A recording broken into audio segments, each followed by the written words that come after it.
First, first of all, we'll be recording the call this way, and we're going to start recording all of our vendor calls.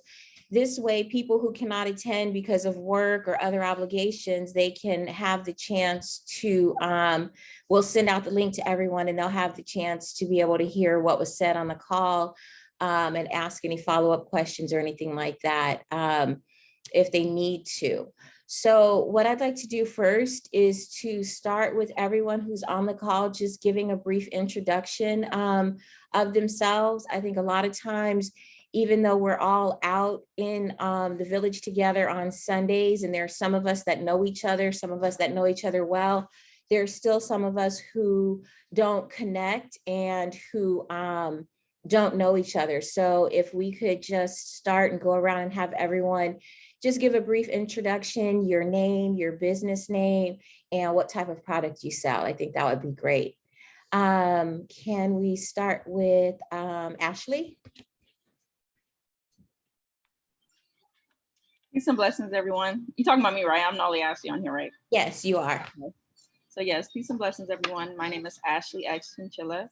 I'm the owner of Your Sister's Treats. I sell desserts such as pudding, banana pudding, strawberry shortcake pudding, red velvet cake, chocolate chip brownie cookies, just numerous names of desserts like peach cobbler.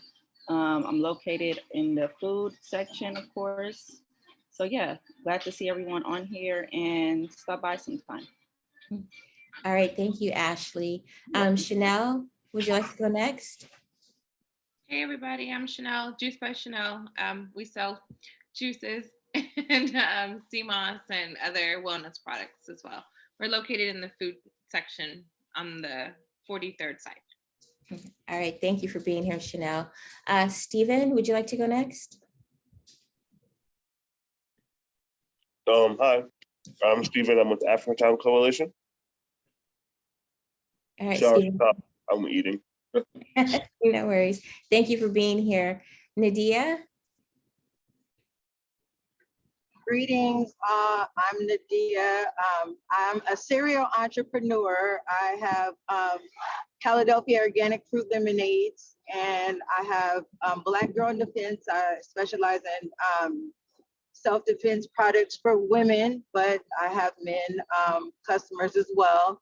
And then I also have the Melanin Collection, where I sell one-of-a-kind clothing items, jewelry, stuff of that nature. And I'm located right next to the Popcorn Man on 43rd Place in Degnan. All right, Nadia, thank you. Thank you. Next, we have Deanna Hodges.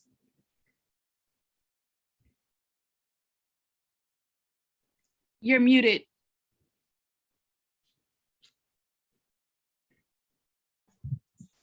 Hi, everyone. Deanna. I sell paparazzi accessories. That is $5 nickel and lead free jewelry. I am in front of Community Build on 43rd on Degnan. All right, welcome. Thank you. You're Next we have Ms. Hanan. Good evening. My name is Hanan. I have LA Sorbet. I sell Italian ice. I'm usually right there by the alley in a drum circle. That's it. All right, thank you. Jean, do you want to introduce yourself?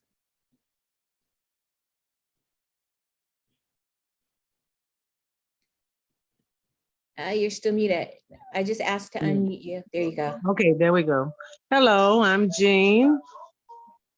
My name of my company is Black. I sell body oil, soaps, and different things like that. And I'm on Degnan in 43rd Place.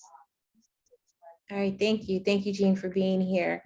Next, we have Tanya, and I'm just going in the order that the names appear on the screen. There's no particular order. Hello, everyone. My name is Tanya, and Smiley, we are Silver Link Up Jamaican food. We are happy to be here along with the other vendors, and we are located in the center next to the reggae band. All right, thank you, Tanya. Tiffany?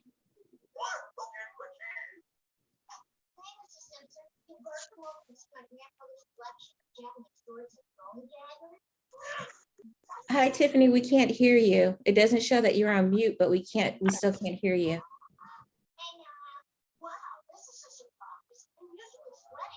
She also introduced herself in the chat, just Okay. in case she does not come off mute. Okay, can you read what she put in the chat for us, Miranda? Just so we know. what everybody- Yes, she's Tiffany. I believe either her business name is either One Rare Bird or Inspire Your Incense and Lifestyles. Okay, thank you.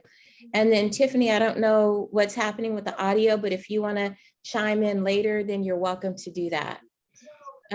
Next up is Billion from Africa Town.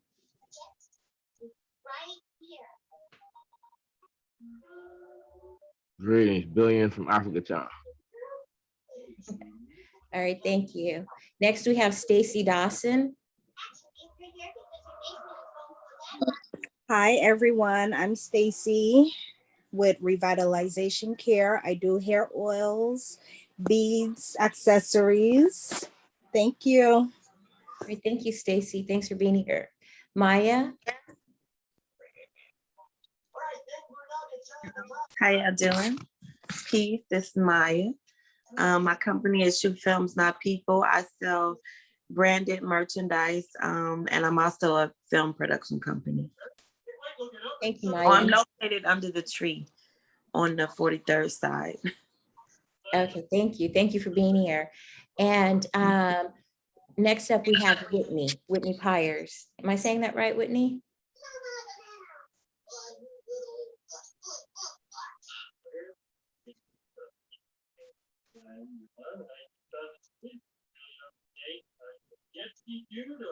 Whitney, I don't know if you're able to speak right now, but we are not able to hear you. Okay, so Whitney's here. Whitney does Lacey's Ponderosa lemonade, and she's a vendor, and she's over in the food court on Sundays as well. So again, Whitney and Tiffany, I'm not sure what's happening with your audio, but if you want to chime in later, please just let me know, and we'll make time for you guys to come in and introduce yourself. I don't know what happened with the audio. So to get the meeting started, we had been, Tiffany, are you there? I see your screen lighting up. Can you hear me now? Yeah, we can hear you now. Okay, and I'm still there? Yes. Okay, my name is Tiffany, known as One Rare Bird. My company is Inspire You Incense and Lifestyles. I'm usually on 43rd and Dagan across from Aggie Bamboo by the tree. I've been incense and sage, cultural clothing like dashiki dresses for women usually. I have shakers, some esoteric things like tarot cards, crystal jewelry, crystals, things. Okay, all right, thank you. And I'm glad we got the audio to work. So we'll go ahead and get started with the meeting. And I'll be 100% honest, this is not the meeting that we had initially planned. And this meeting, what we're going to discuss tonight kind of took shape because of some things that happened yesterday at the market. We had a couple of different incidents where people got into fights. To my knowledge, there were 3 fights. 2 of them did not lead to any kind of physical interaction, but unfortunately, the 3rd incident did lead to a physical altercation. So with that happening, plus things that happened at the previous market, with the vendor being asked to not come back, we just felt like it was really imperative for us to talk about some community agreements and how to move forward collectively in the market, move forward as a community so that we don't have these issues in the future.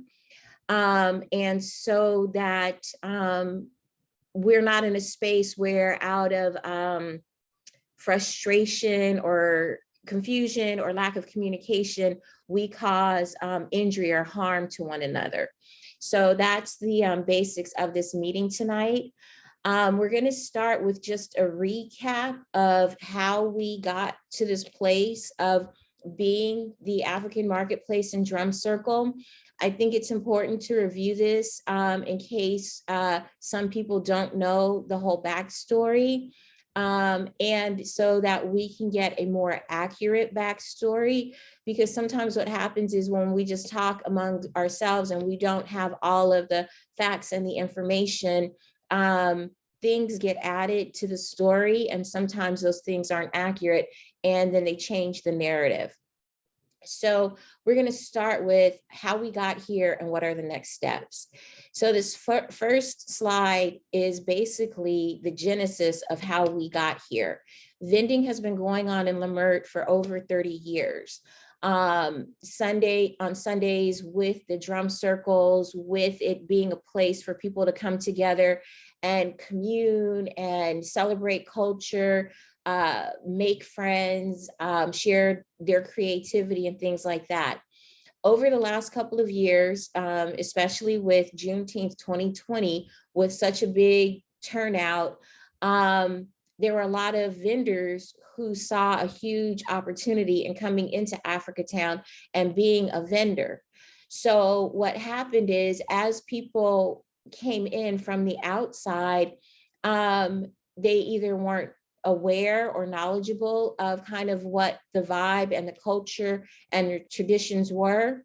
And quite frankly, some of them didn't care. They were there to make money and then to leave, and not really being mindful or cognizant of the way that they left Africatown, when they were leaving. So then what started happening is that the merchants, community groups, and people, homeowners from the community started complaining. They were complaining about the traffic on Degnan, people double parking, people saying they couldn't get, up and down the sidewalks to visit the merchant, the brick and mortar stores because of tents and people on the sidewalk. There were complaints about loud music. There were complaints about trash being left on the streets on Monday, and even complaints that vendors were being rude and disrespectful or threatening to the merchants. And then unfortunately, there was a couple of cases where vendors were fighting over spaces. And in one case, one vendor pulled a weapon on another vendor. So with all of those complaints, some of them may not be all the way true. Some of them may not be true at all, but these are the types of complaints that these community groups, merchants, and homeowners were taking back to the city council and to the mayor's office. So what happened next and these are some of the groups that were having these conversations with the council office, with the mayor's office. It was EQUA, which is our neighborhood council, the Leimert Park Village Stakeholders, which is a group that has, I don't know how they were created or how they became appointed, so to speak, but they're a group that wants to drive what they call the vision for Leimert Park. And with them wanting to drive this vision for Leimert Park, the conversation has not always been inclusive, where it has not always included vendors. So we started tapping into some of their meetings, and some of the conversations they were having were about getting rid of street vending in Leimert for various reasons. And then there were some merchants who were saying, that the activities of the street vendors were hurting their business. There were some merchants that were like, I have people setting up in front of my shop that are selling the same things that I'm selling. I don't want them there. So there were just a lot of complaints. So what the city's answer to those complaints were, and part of it was in December, Mark Ridley Thomas became our council person. So with a new council person and a new administration, some of the ways of handling things changed from what we were used to. So we got a new council person in December. The picture that you're seeing right now happened in early February. I want to say February 5th, where a task force of various enforcement agencies were called in to assess the vendor, the street vendor problem. I don't like using the word problem, but that's how it was identified. So you can see in the picture, there are people from street services, people from DOT, there's a police officer, fire inspector, the fire captain, and one person from the Leimert Park Village stakeholders is there. And I believe the woman in the photo, I'm not 100% sure, I believe she may be from CD10. So once this group of enforcement agencies was called out to figure out, what to do about the street vending problem, instead of just saying, okay, we're going to completely shut it down, what the solution offered was, we're going to do enforcement. So for 12 weeks, various officers came out and they were handing out pamphlets from street services on how to get your street vendors permit. The food vendors were counseled, this is how you're supposed to be set up. So they were doing education before enforcement. So that went on for 12 weeks. During that 12-week period, Africatown and LA Legal Assistant, we set up at different locations, including Soul Folks, and help street vendors get their seller's permits, their tax registration, so they could have everything they needed to go downtown and get their street vending permits. During that time, because we were still in COVID, we also help people to sign up for EDD payments, stimulus, their stimulus checks, and the COVID debit cards that were offered by Inclusive Action. So the goal of both Africatown and LA Legal Assistant was to provide resources instead of looking at the street vendors and saying,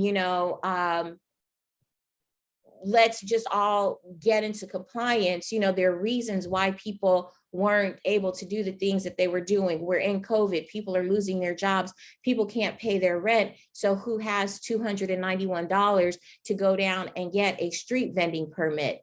And then it becomes like a kind of non-winning cycle where you don't have $291 to go get the street vending permit that you need to make money, but you need to make money in order to get the $291 to go get the street vending permit. So again, the goal with Africatown and LA Legal Assistant was, how do we bring resources together? How do we help hold the space?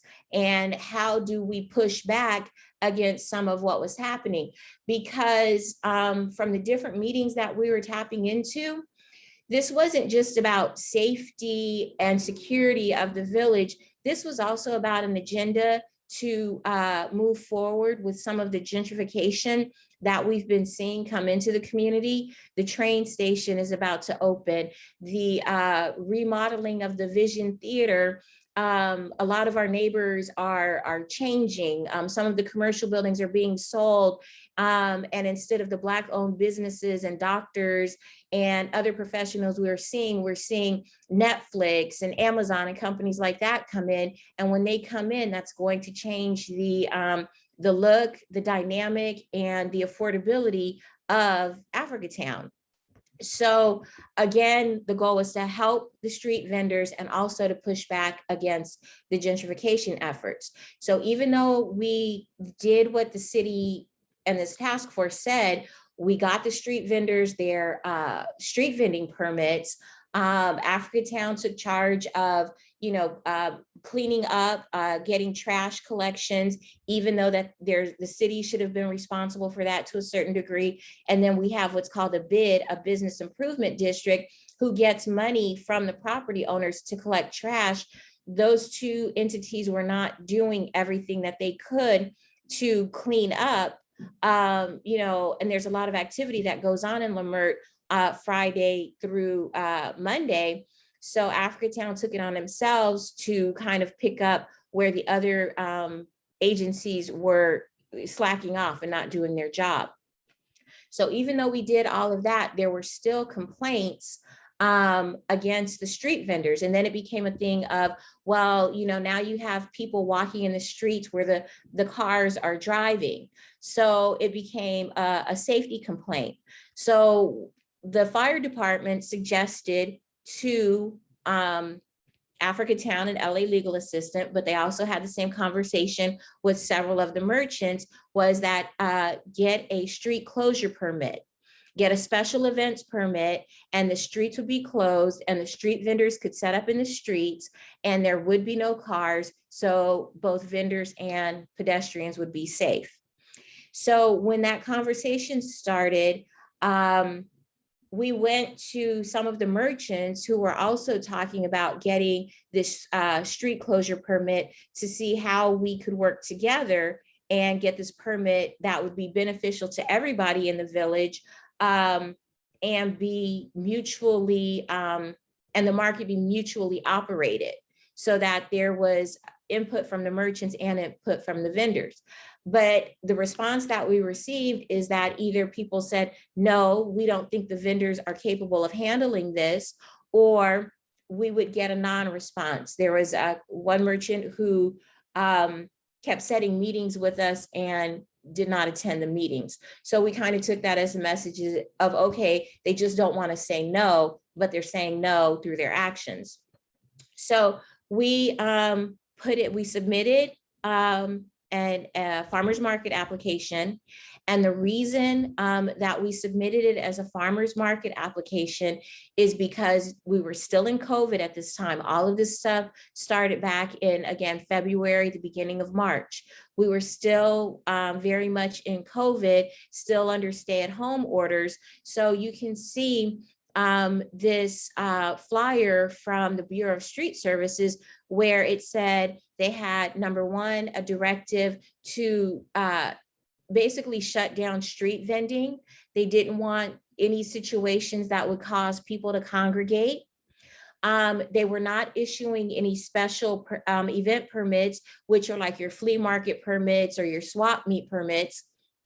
That's a question we get asked quite a bit. Why did you guys apply for a farmer's market permit instead of doing a flea market or a farmer's market permit?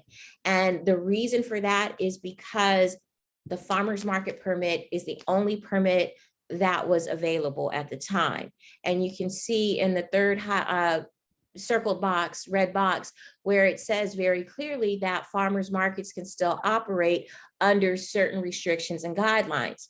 So around the same time that we're considering, okay, well, is it worth it to file for a farmer's market permit?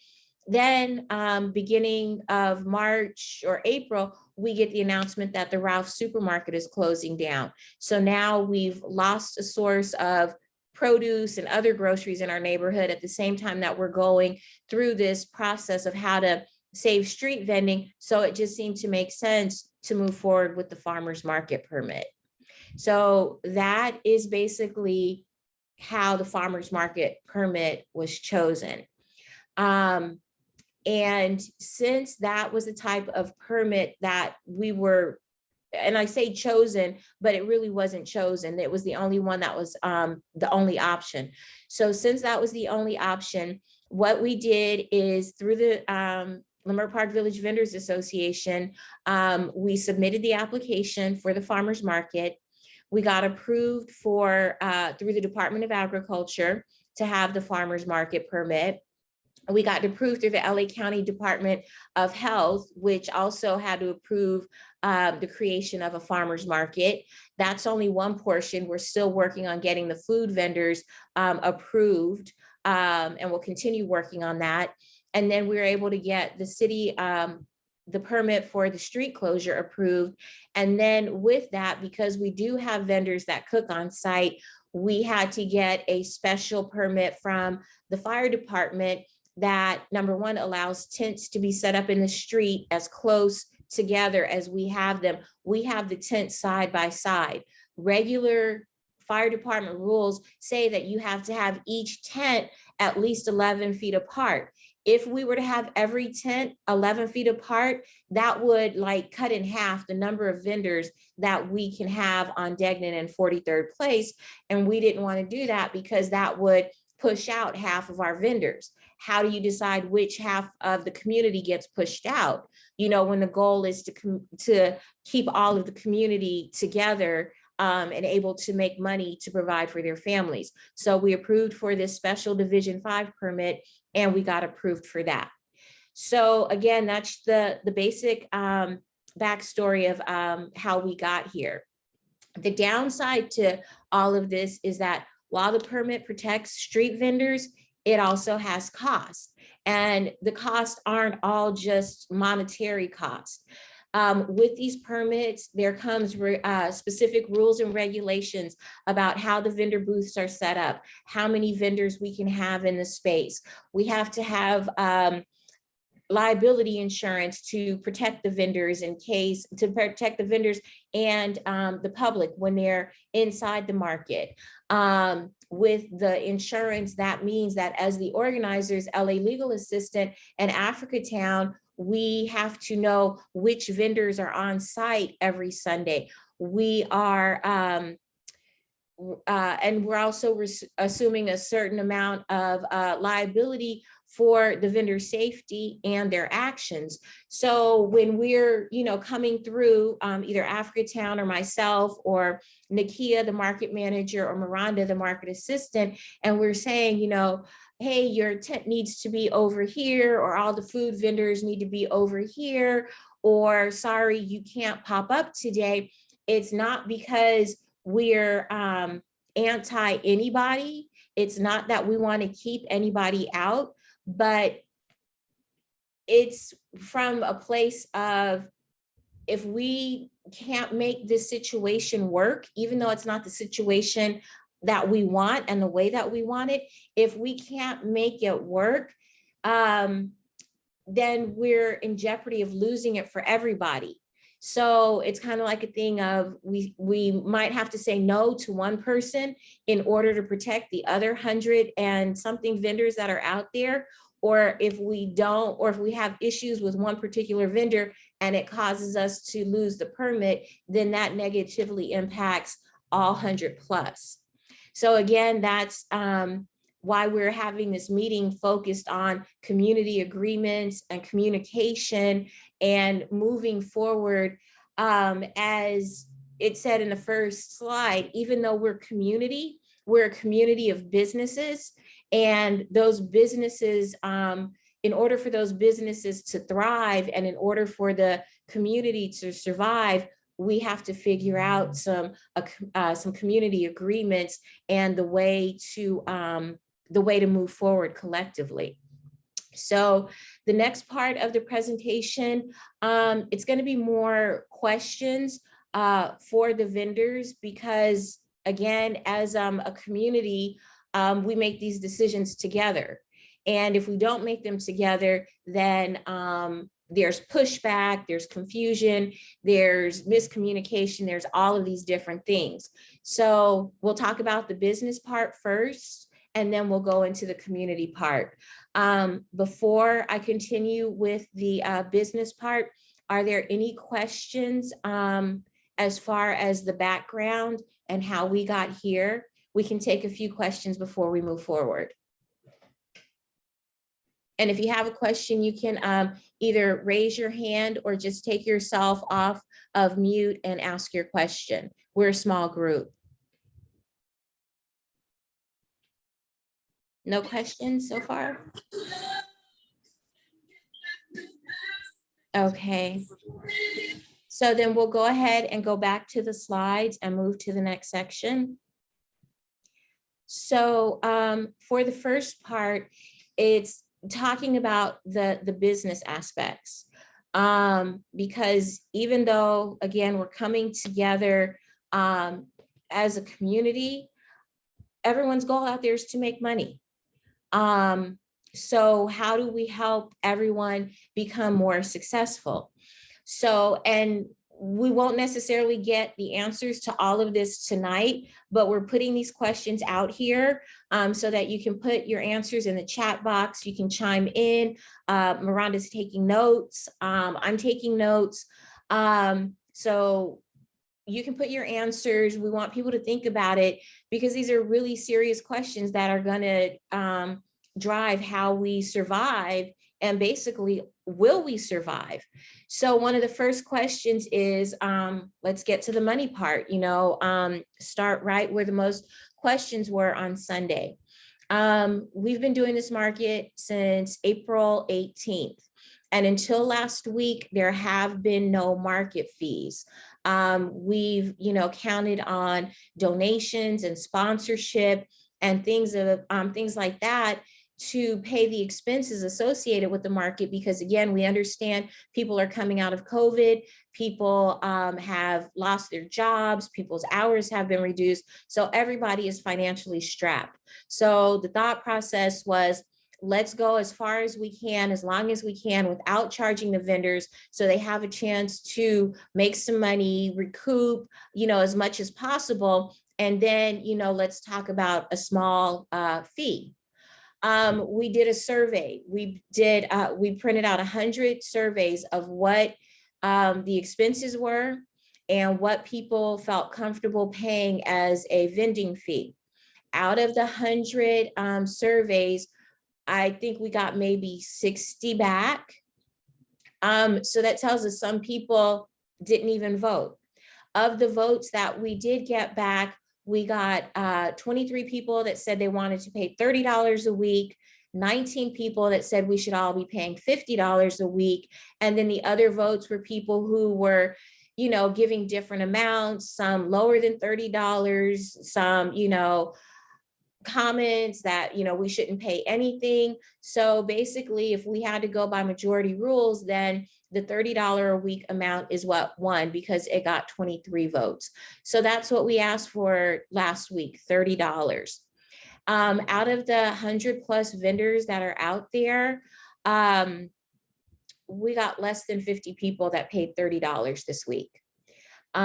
We sent out invoices to everyone. Only 2 people responded to the invoices. One person said that she had paid cash, so we'll send her a receipt for that. And the other person was like, well, I wasn't there last week. I wasn't there yesterday. So why should I have to pay the $30? So then these are the questions that we have for the vendors regarding market fees. Again, you can answer tonight. You can think about your answer over the next couple of days and then email us. But the question is, what happens if every vendor does not pay their $30 a week? Are we okay with everyone or some people not pulling their weight or not contributing to the community that they're benefiting from? I don't know if we have any comments on that. Do we have 1 or 2 comments on that right now? Okay. So, Whitney, are you speaking? I have a comment too. Okay. I have a comment also. Okay, so we'll go in that order. Whitney, Nadia, and Jean. Hey guys. Hi. So I think the $50 is cool. I understand people want to pay a little bit less, but just from the things that I know that we have to pay for, I know it's expensive. I do other pop-ups, like I'm sure everyone else does, and those things are even more expensive than the $50, or $30 that we're asking. That you guys are asking for. So I wouldn't mind it. I also think that, for like myself, because sometimes I do other pop-ups on Sundays. I personally also don't mind paying for the Sundays that I'm not there, even if it's just like to hold my spot. Because at the end of the day, and I always say this, I really want to give back to the community that gives back to me, and Lamert has given me a lot, including, customers and my, fellow vendors. So that's my take on that. I really don't mind paying for when I'm not there, even if it's like a monthly thing. And I also don't mind paying the $50 or the $30. I think they're both, sufficient and fair. Okay, thank you for that. Nadia? Yeah, just piggybacking off of what she just said. I just think that I don't mind paying. I think that it's only right, just like her, not necessarily on Sundays, but I do other pop-ups. And $50 is, I haven't done a pop-up here in LA that was $50. So, for anybody to say that we shouldn't pay anything, even after they seen how much, it costs to run this market, then I mean, that's absurd. I mean, I think that everybody should be pulling their own weight. Now, I don't know. I can understand if there was somebody that didn't make as much every week, then maybe they could pay the $30. But I honestly think that everybody should be paying the $50. That's just my personal opinion, because yeah, like I said, yeah, for what you get and all the stuff that you get, because a lot of I've never went to a farmer's market, honestly, that had porta potties. The farmer's market at the mall, Crenshaw Mall, they don't have no porta potties. So yeah, I just think that I think that people are not they don't like change. So you know, now that there's change and they feel some type of way, oh, we shouldn't have to pay, but you can't go anywhere and get all the services, even down to helping the people with their permitting and you know all the stuff that they need to be legit. I mean, come on now, be for real. Okay, okay, thank you. And then before we jump to Jean, I just want to throw another question out for everyone to think about. Nadia, you mentioned some people may not make a lot of money each week.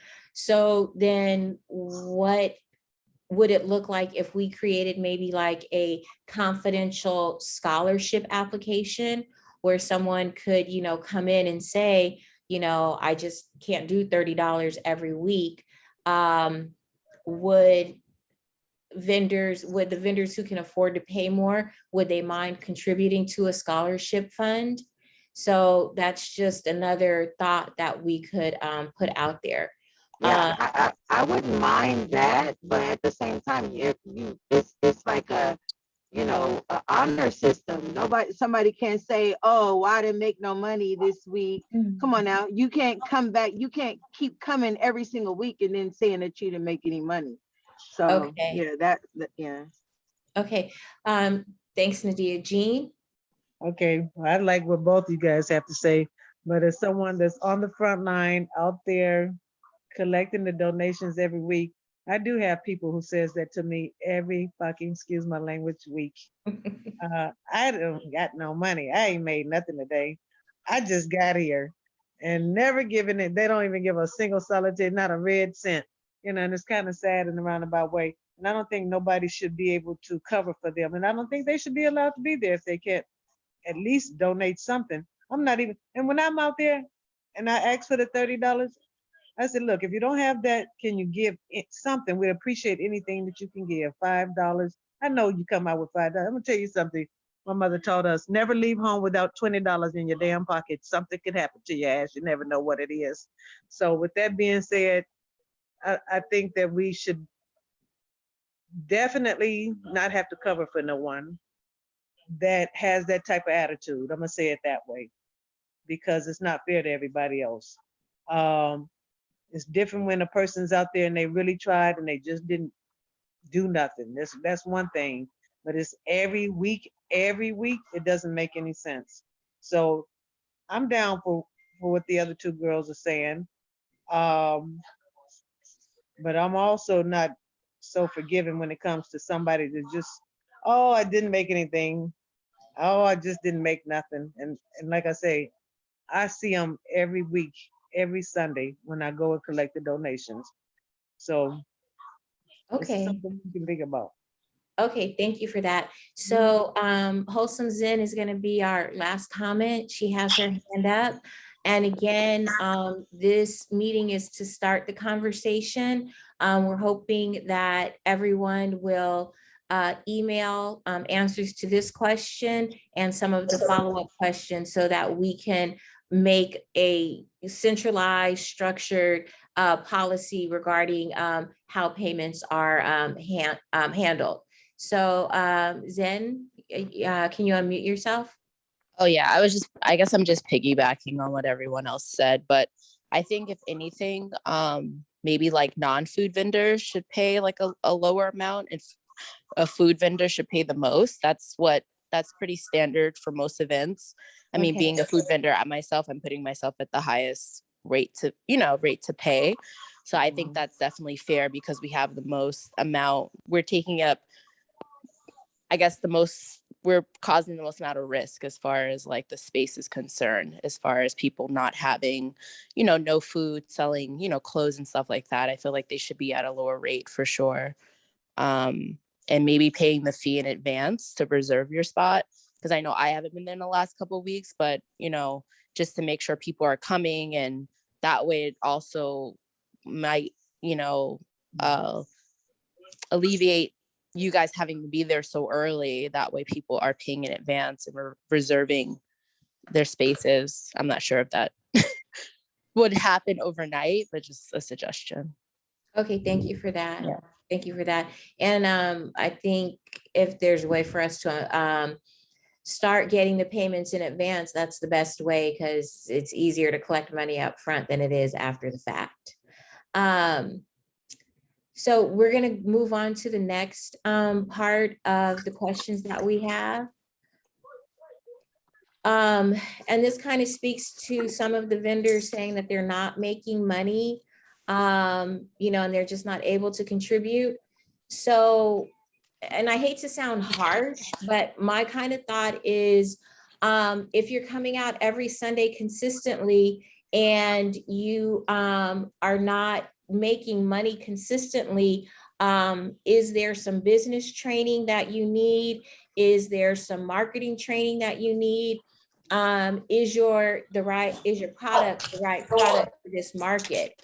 So then with that being said, it's like another question that we're, taking a survey about is, do the vendors want, we can bring in people from like the Urban League or Vermont Slauson Economic Development or some of these other entities that do business training, and, have them do consultations or group classes for vendors to help vendors increase their businesses. Because again, even though Africatown is a place to be on Sunday, the drum circles and all of that, if you're a business owner and you're setting up a booth, you're out here to make money. So how do we help you to make more money? So if we can get people to drop in the chat box, thoughts on some of the things that we've put up here as far as marketing, whether or not people would be interested in attending business development classes. If we can set that up, then if you can let us know that, then we can figure out what that looks like, how to implement it, and how soon to implement it. And most of the services offered by places like Urban League and Vermont Slauson, they're free. So then this would just be a commitment of the business owner's time. And that's a big thing, because we're not even getting people who are investing their time. Someone put in the chat box that they were disappointed that there were only 18 or 19 people on this call. Again, we have over 100 people who set up each Sunday. Why are they not participating in meetings that directly affect their business? So those are just some thoughts we put on this slide. Should there be a hashtag for the to promote on Sundays? If yes, what do you suggest that hashtag should be? Should we promote the vendors on the on our page? And this is a big question, because we've organically grown the page to like 7,300 followers. So every time we promote a business or one of our vendors on there, that's a lot of exposure. And Billion made a very good point Sunday morning in the meeting. He said, if the vendor's page has 7,300 followers and his page has 2,000 followers, and each of the vendors who, let's say, for example, on this meeting right now, have another 500 to 10,000 followers or whatever, if we start resharing each other's stuff, then that helps all of us drive traffic into the village. So how do we get vendors to buy in to hashtagging and sharing information about the market? We got a DM today from a vendor who was very direct, almost borderline rude as to why we don't share this particular vendor's information. And this is a person that in the past has not attended meetings, has not volunteered, and looking at their page, they don't have any mention of Leimert Park Village or the marketplace or anything like that on their page. So, and then there are other people who promote, share, take pictures, send us pictures, do a lot of work to keep our page active. So is it fair to promote both of those vendors on our page when one does a lot of work to help the page, or the other one who doesn't do the same kind of work? I hope that's making sense without being confusing. Then we have, we've created a website where we want to have a vendor directory. So then this kind of ties into the market fees. If everybody pays their $30 a week, then everyone can be listed on the directory. But if we have someone who doesn't pay their $30 and the community agrees, well, we don't just want to discard people and kick vendors out for not being able to pay $30, then the question is, do they get listed on the directory? So basically, if someone's not paying the fees, but they're still in that space, should they get all of the other benefits that we're trying to bring to the vendors? So please, put your comments and your thoughts in the chat box on that.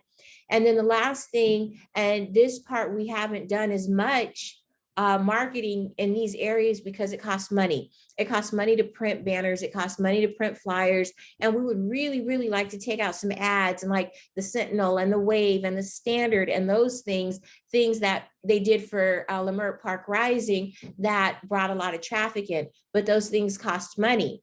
So if we can't get into a community agreement about paying fees just for the basic operation cost, then where does the budget come from for us to do more marketing to help people grow their business? So again, we're asking that you drop your comments and thoughts in the chat, but we do have a couple of hands that are raised. So we're just gonna take 2 in the interest of time. So we're gonna start with Stephen. Do you mind unmuting yourself, Stephen, and giving us your comment? Hi. I just wanted to say that I've been trying. If anyone was there on Father's Day or this past Sunday, you saw that there was a stage with some entertainment. Been trying to get some people to notice, the whole marketplace. And so what I've been trying to do is just get more artists to come up, and eventually, hopefully, we can get a bigger stage and maybe get some celebrities or bigger local names to come out, and it'll draw more of a crowd that way too. So I've been working on that with a small team, and each week it should be getting bigger. So hopefully that draws more of a crowd for everyone. Thank you. Okay. Thank you, Stephen. And that's another thing is saying thank you to our volunteers like Stephen and Belly, you, our yoga instructor, MC Dana, people who are volunteering their time to do programming for us to help drive traffic into the village, which hopefully is traffic of people who are willing to spend money. So again, we have people who are not necessarily vendors making an effort to increase the business for everybody. We'll take one more question. April, you have a question. I see your hand up. Can you take yourself off of mute? Yes. Can you hear me okay? Yes, ma'am. Okay. Yeah, a few weeks ago, I had my Vermont Slauson Economic Development Center case manager, Alma, come down. And I know she put a post in the on the page. She's come down and she's making herself available so we can stay on top of what grants are available for us. She's working with me with the city to see what grants that have been available across town to others and not available to us. I know there's a pilot program that we hadn't had equal access to. So I'm working with them directly and with the city to get access to those funds. So the Vermont Slauson will make sure that you guys as an organization get access to more funding, as well as the vendors get access to more funding. So I'm working directly with her in the city now. Okay, thank you for sharing that, April, because I did not know that there was a pilot program or that there was funding. I spoke to Alma and she gave me her information and I posted her information, and she said that she worked with street vendors, but she didn't give me all the details. I didn't think to dig deeper, but thank you for sharing that. And I will reshare Alma's information on our Instagram page. It's her phone number and her email address so that everybody on this call can reach out to her. So that's huge that She there's just a got pilot promoted. program. She just got promoted and someone else is going to take over her position. Soon as Okay. I get that information from her, I'll pass it on to you, who the next person. There's several case managers there, but where I'm working directly with who's taking her position, because I've been with her through the entire COVID. Okay, all right, thank you for sharing that. That's Mhm. huge. Okay, again, in the interest of time, we're just gonna touch briefly on each thing. This call is recorded, so everything that you put in the chat is also being recorded, and at the end of the call, then we can print it out and we'll sit down, Africa Town, LA Legal Assistant, and everyone will sit down and we'll go together and put, like a summary of all the things that were suggested here on the call tonight. So we talked about the business and the marketing. So if we could move to the community guidelines. One of the biggest things is communication. And I'm going to start by taking ownership of my communication skills. My people skills are not the greatest. I have a tone. I've been told by my children, my family, my coworkers, and everybody that I've ever talked to that I have a tone. So I will work to better that. And then in working to better understand it, I'm learning the reasons why the communication is happening the way that it is. Part of it is because this permit has required a lot of changes. Sometimes the things that we have said as organizers has not been consistent. And that's because as we get the information, we're jumping to try to meet the rule because we want to protect the space, we want to protect the vendors. And then as we get deeper into the rules or we get another entity involved, like I said, we started with the city, then we had to deal with the county and then the fire department. All of their rules don't always line up and make sense, which is why the food vendors can't get a permit no matter how hard they try, because the city requirements don't match the county requirements.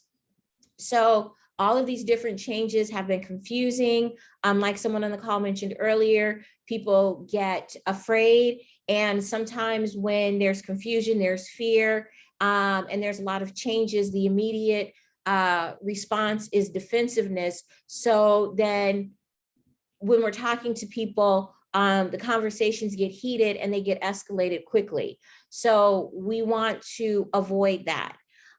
Since this market has started, unfortunately, the police have been called out 3 times. I don't believe in calling the police on Black people. I really don't.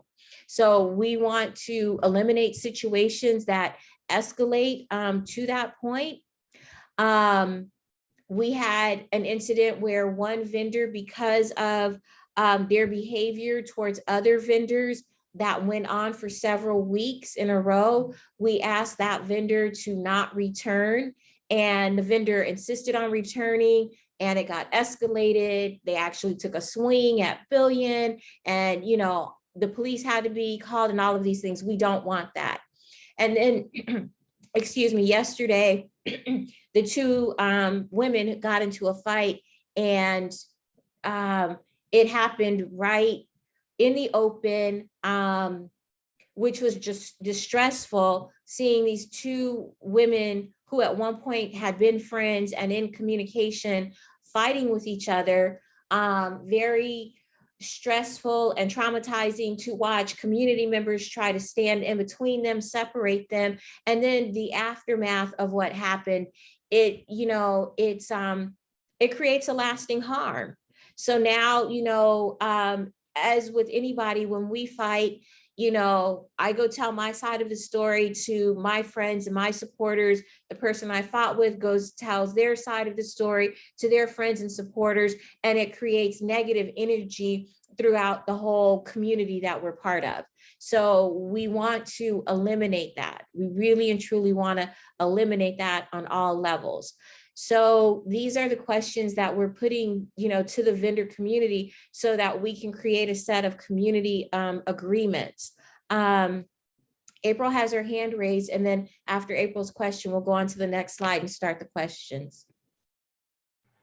That brings me back to the question I asked a little while ago. If we're going to put together bylaws to where there's a certain protocol that has to be followed and everyone has to sign it, so we don't have these incidences where people are carrying on this way and risking the whole group. I've had the experience where I had someone slander my business because they were now selling the same thing I'm selling, and they wanted to prevent other customers from purchasing from me. I have over 30 years in CMOS. It's nothing new to me. And to have to go through this and have my integrity jeopardized, it's ridiculous. So that's why, another reason why I wanted us to push forward with some bylaws, because there has to be some ethics and some morals that are followed out there. We have to have proper salesmanship. And I just don't think, yeah, I think that needs to be addressed. And hopefully these community agreements will address that, because like you said, you have over 30 years. So that's your brand. For the two women who unfortunately got into the fight yesterday, they're, you know, I don't know them personally, but I can say I know their brand. I know what each one does. And looking at their products, I can be like, oh, she's good at this, or she's good at that. But now there's going to be a connotation of, unfortunately, you know, the stigma of what happened yesterday. I don't know how else to say it. So basically, it's like, together we need to create a set of community agreements that we all help write. What'll happen is, after we take all of the comments that are in the chat tonight and any other follow-up comments that you want to email us between tonight and Wednesday morning, we'll take all of those, we'll collect them, and we'll sit down and we'll pull out the ones that were that we see repeating over and over, that seem to be the most consistent and urgent.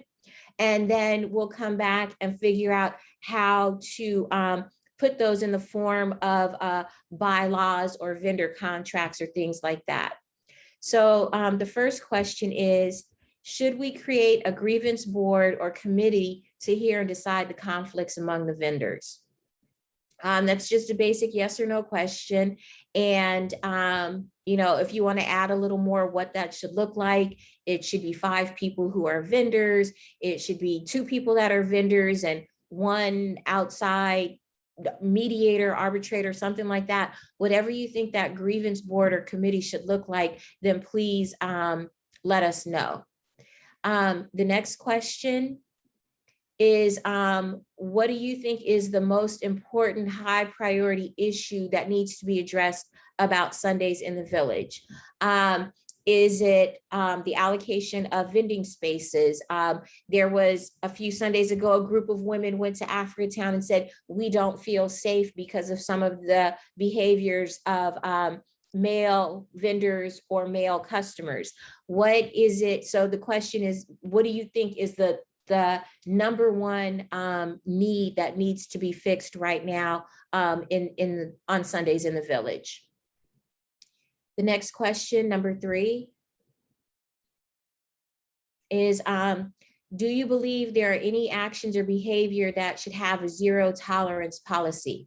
So if we have things that go before a committee or a grievance board, are there certain things that absolutely positively don't even, they're so bad that they don't even have to go to the grievance board? It's just like, you're out of there. And if you believe there are some actions that have a zero tolerance policy, then what are those actions? And then question number 4. What do you think are valid reasons that a vendor should be suspended or banned from vending?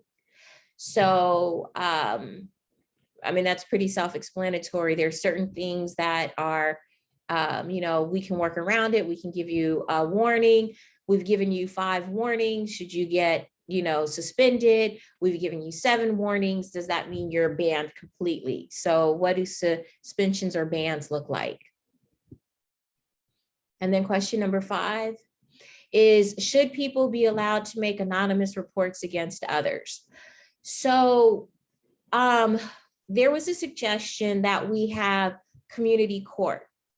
And where if somebody is accused of something, then they're allowed to quote unquote face their accuser in front of other vendors, and we would collectively decide what the outcome should be. With that being said, my concern about it is that, and this could just be based on my personal experience, but there's certain situations where I would be afraid to publicly confront my accuser. So with keeping safety in mind, I had someone who stalked me, when I was in my 20s, and everyone was like, just call the police, go get a restraining order and all of these different things. My thought process was, I can have a restraining order, this piece of paper, but in the time it takes for this guy to break into my house and the police to get here, a lot can happen in that small window. So I did not want to go through all of those public processes. So again, that could just be my own personal experience coloring the way I think, but I did want to put that out there for other women who may have been in those situations and don't necessarily want to make their reports public. So should people be allowed to make anonymous reports? And then the last question for tonight is, should incidents that happen outside of the Sunday marketplace be addressed on Sunday as part of our community or part of our grievance process? Now, we had a situation where 2 vendors were in a whole nother city on some things unrelated to what goes on Sundays, and they got into a disagreement that ended up being physical, and it kind of carried back into what was going on Sunday. So in most business situations, it would just be a black and white, no, that has nothing to do with what's going on here. But because we're not just businesses, we're a community together, there's going to be some carryover. So should the grievance committee be part of whatever carries over that happens outside, or should that be completely separate? And those are the 6 questions that we had so far. We think that would give us the basis for some community agreements. If you feel like we've missed anything or something else should be added, then please let us know. Billion is raising his hand. He's got some comments for us. All right, good evening, family. So I myself personally, and we as the African Town Coalition for a long time have been fighting a number of these battles on different fronts. And what we know is we're not dealing with reactionary forces that are trying to attack us. Jen briefly broke down that there's actually an agenda to get this area. And we know in that agenda, we're dealing with multi-billion-dollar interests, both developers, corporations, and different folks. And I would like everyone, if they have time, to look up Stratfor emails, STRATFOR, Stratfor emails. That breaks down back in 2011. Some of you may have heard about the Occupy movement. It's when initially a lot of white folks went out and they started attacking what they said, was Wall Street, because they identified the big corporations basically ran the policies. And even like in the area we're dealing with right now, that's what we're looking at. We're looking at corporate developers, corporate interests who have been driving policies through our local politicians and other neighborhood groups. But in the Occupy situation, banks, Coca-Cola, other corporate interests, they hired this company called Stratfor. Stratfor was created and ran by an individual who used to run the CIA. And basically what they did was, as they've always done, put agents amongst the people.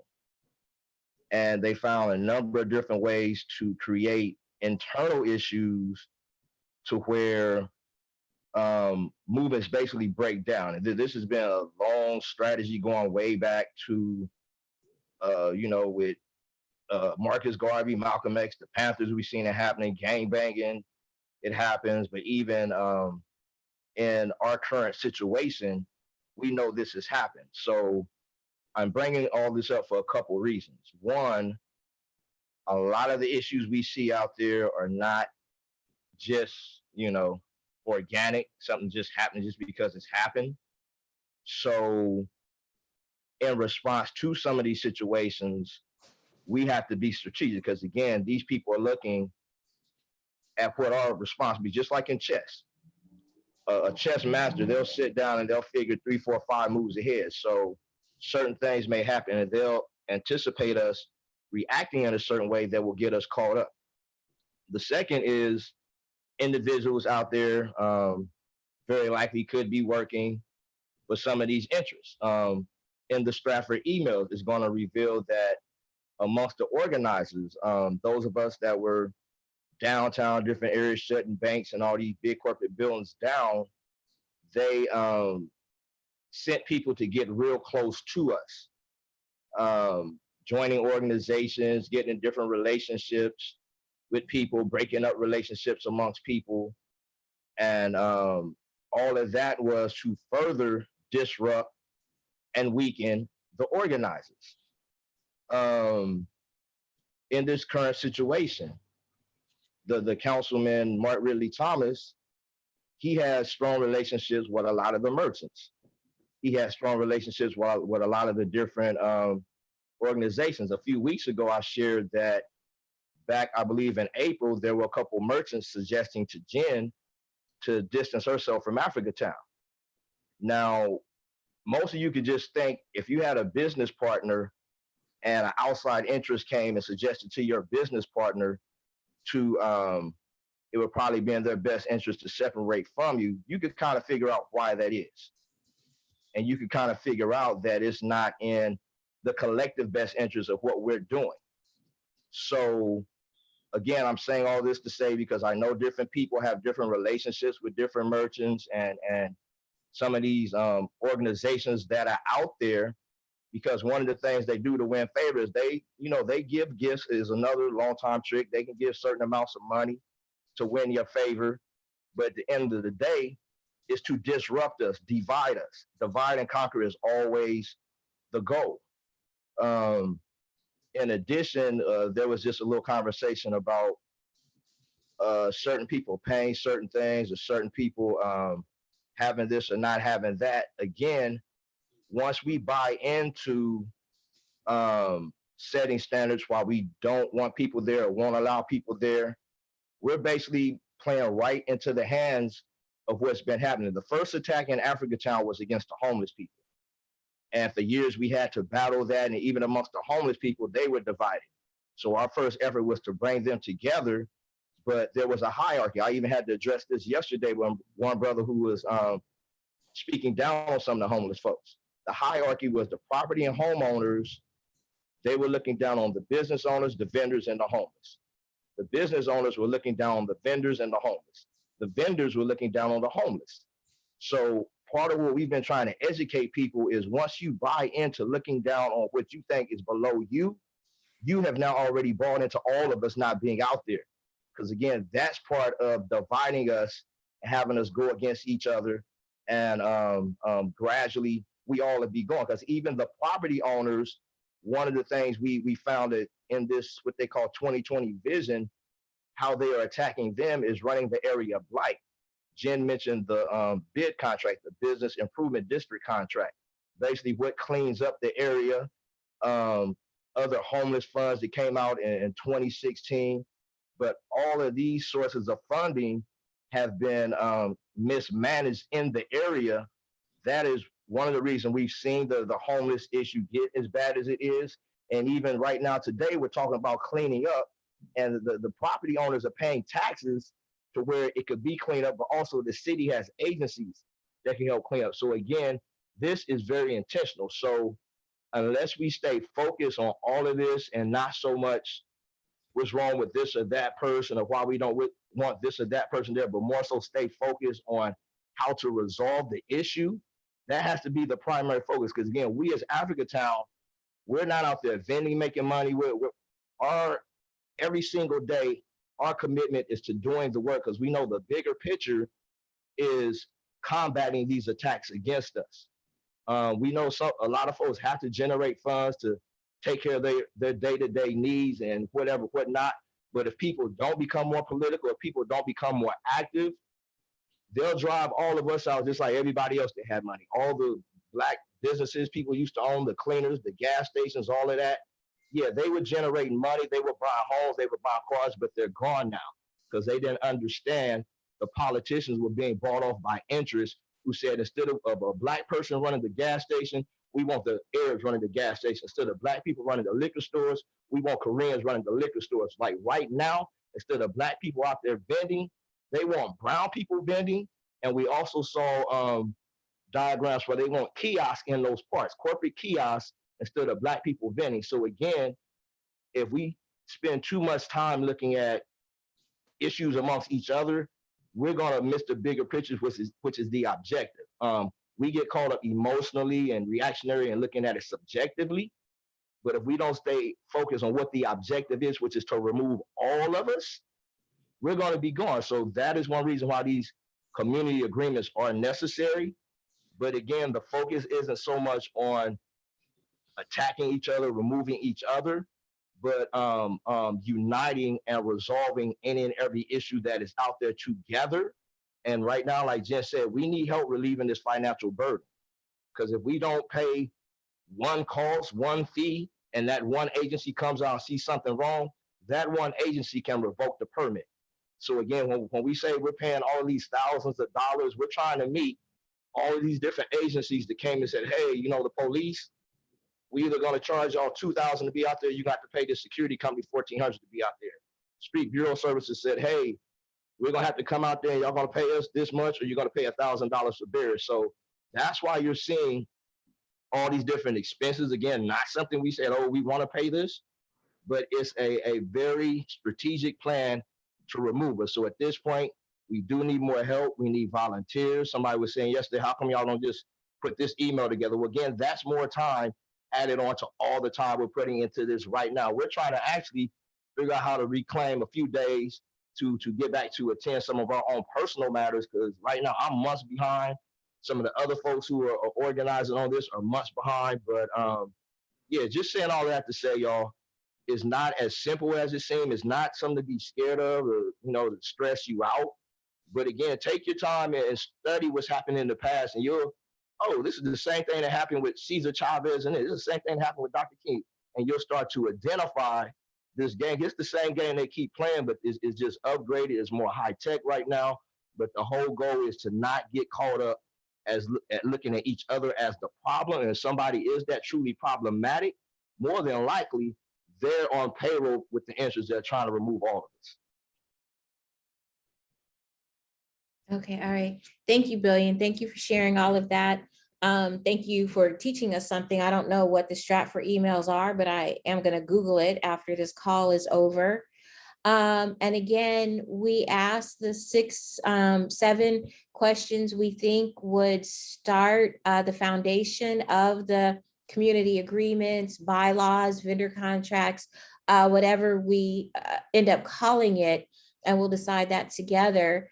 There's one person with their hand up, so we'll take this one question, and then I think this is a good place to end. We're a little bit over an hour, so we appreciate everyone's time, and thank you guys again for tapping in. We need more people to tap into the meetings. It says that someone has their hand up, but I don't see whose hand it is. If you have your hand up, can you unmute yourself and ask your question or make your comment? You can't hear me? This is April. Oh, okay, April, hi. Hey, I'm not sure if you're aware, after listening to Billionaire, I just want to make sure you guys are aware. I introduced Color of Change to this situation going on because I am part of the Black leadership of Color of Change. And I've been assigned over a national campaign that we're supposed to start regarding Leimert Park and the issues we're having here, because we have access to attorneys, we have access to politicians, and we have access to funding. And it's been, I've been informed that we've been delayed and we were waiting till Juneteenth was over. So hopefully we'll be able to sit down soon and go over some of these issues and bring some of these resources to the table. Okay, thank you for sharing that, April. You're just full of surprises. I've been in the game more than 30 years, girl. I got this. Okay, so previously, Kaya, and I believe her name is Destiny, reached out to Billion and I to start some conversations with Color of Change. So we would really like to reconnect and start those conversations up again. Definitely. They were waiting for that to be over so we can all sit down. Okay, great. And then I'll call you offline and we can set something up. So that's it for what we have tonight. Again, thank you all for sharing this hour and a half with us. Thank you for your comments, your suggestions. If you are a food vendor, please know that we will be starting to call the food vendors tomorrow, actually. We've been trying to figure out all of the pieces.